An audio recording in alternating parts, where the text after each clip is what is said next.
media to convince the world that you deserve to be in jail, and that is how the Matrix operates. I mean, to be clear, I don't know if you're guilty or not. I do.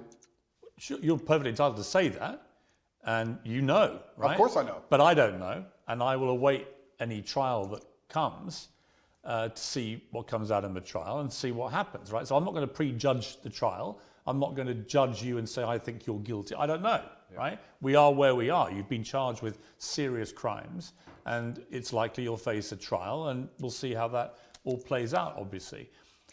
Going back to jail, how are you treated by other people? Everybody in jail was extremely apologetic to me. All of the staff, the police officers, everyone who worked in the jail, the person who served me my meal, everybody was very sorry for what happened to me. They made it very clear they knew it was garbage, and they were apologetic. That was the only vibe I could give you. They were kind of like, listen, you got too big. I'm sorry. This is how things work. And sorry, here's your meal. Nobody had any real problem with me. None of the prisoners had a problem with me. Did you get into any fights?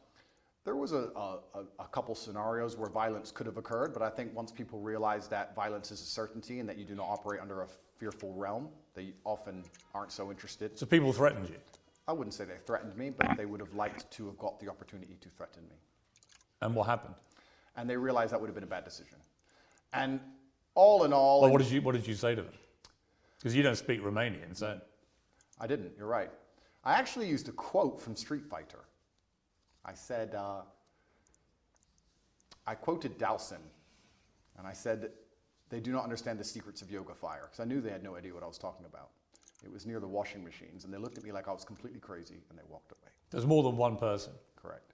And they made it clear what? That they wanted to... I have to be careful what I say, because I'm still beholden to the Romanian judicial system. Yeah, but that's just an incident in jail. That's Correct. nothing to do with the system. An incident report was written, and it's better I don't mention it. But there was a direct threat to you. I've had threats, yeah, and I have threats every single day of my life, and I think jail is a hyper-pressurized version of reality, and you need to have an extremely strong mind so you don't attack yourself, and an extremely strong body so others don't attack you. And I understood that there was a threat of violence at all times, and I just decided to go through life extremely respectfully, but make it clear if that's a decision somebody else wants to make, that I'm prepared to partake. One of the things I would think about, other than my family, immediate family, but one particular member of my family, if I found myself in jail, would be my mother and what she would be feeling and what she'd be thinking. She's been incredibly supportive to me. I know yours has to you. Did you think about your mother? I was extremely concerned for her. I was concerned because the media establishment were hounding her. She was obviously very worried, but she knew she raised strong sons. But we're her number one protectors, and I was concerned for her. I wasn't concerned for myself in jail. I didn't even suffer in jail as much as I did when I got out. I didn't have nightmares in jail. I had nightmares once I left jail.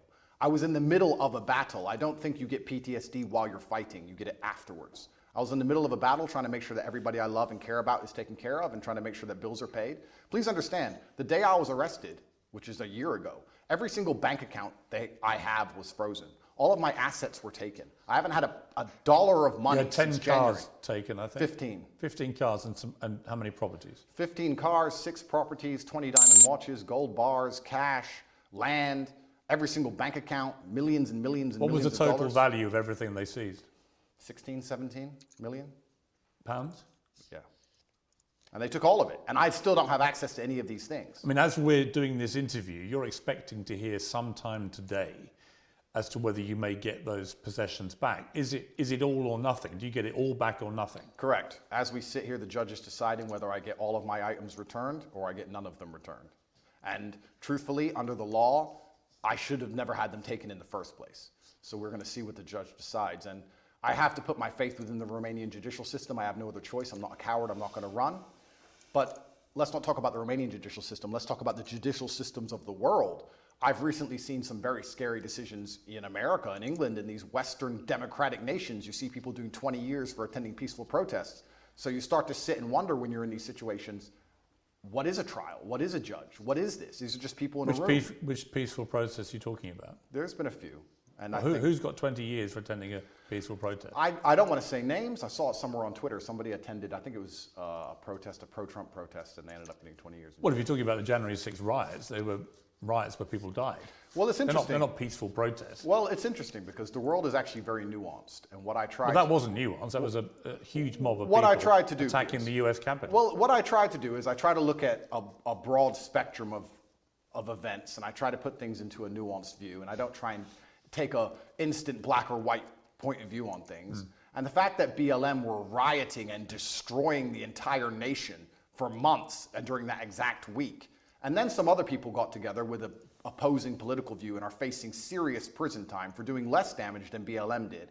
I find that kind of scary because people did die. Well, in a democratic nation, we should all be the same under the law. But Andrew, just to be clear, on January the 6th, people died. People died during BLM.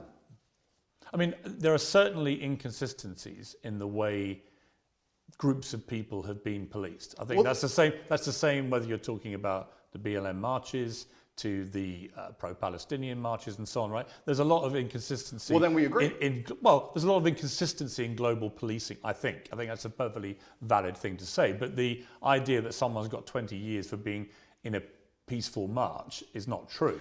The ones who've got the lengthy prison sentences have been held account for serious crime. I'm not even condoning January 6th.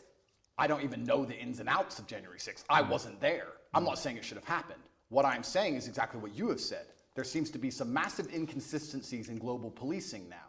So when you end up in a position where you're speaking against the system, as I do, and you understand that there are massive inconsistencies in policing globally, you start to sit down and seriously wonder if you stand a fair chance of a fair trial in any country on earth.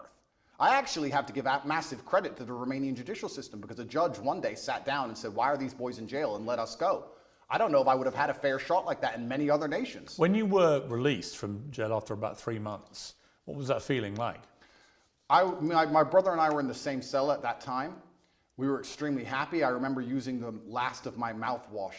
During the day, I had some rituals to keep me sane, and I'd enjoy 1 swig of mouthwash a day. It's amazing how bored you get when you're staring at cockroaches, and even that sensation. So there were literally cockroaches in your cell? Correct. How many at any given time? At night, there was a lot of them. Like what, dozens or? Yeah, a few. There was an infestation. We did our best to kill as many as we could. It kept us entertained, but they're annoying to sleep with. But mouthwash was something I enjoyed every day. The sensation of mouthwash made me happy, and I remember using all of my mouthwash. And then instantly my brain started turning to all of the things I need to do. I'm a man, I have responsibilities. For 93 days I wasn't working. I started concerning myself with, okay, I'm about to get out of jail, thank God. I'm gonna leave. Who do I need to take care of? What's paid? Do I have any money left? Are bills due? Is mom okay? Are my children okay? And I just started thinking about work. And as soon as I got out, I didn't sleep for 3 days. How many children do you have?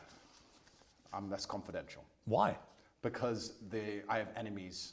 And unfortunately, I do not want to give them any information. But you have more than one. I have more than one, correct. Right. So, obviously you're caring for your children. I understand that as a father, right? And obviously, and you have a partner? Yes. Are you married? No. I think I asked you last time and you were a bit cryptic about it. You're not married yet? No. You have a partner who's the mother of your children? Correct. The same woman is the mother of all your kids? It's confidential. It's a bit stupid to say confidential. It is confidential, Piers. It's I confidential. don't think you marry and have kids with is confidential, surely. It is for me. Really? Of course, I am basically #1 enemy of the state, Piers. Look what they've done to me. What have they put me in jail for? At the beginning of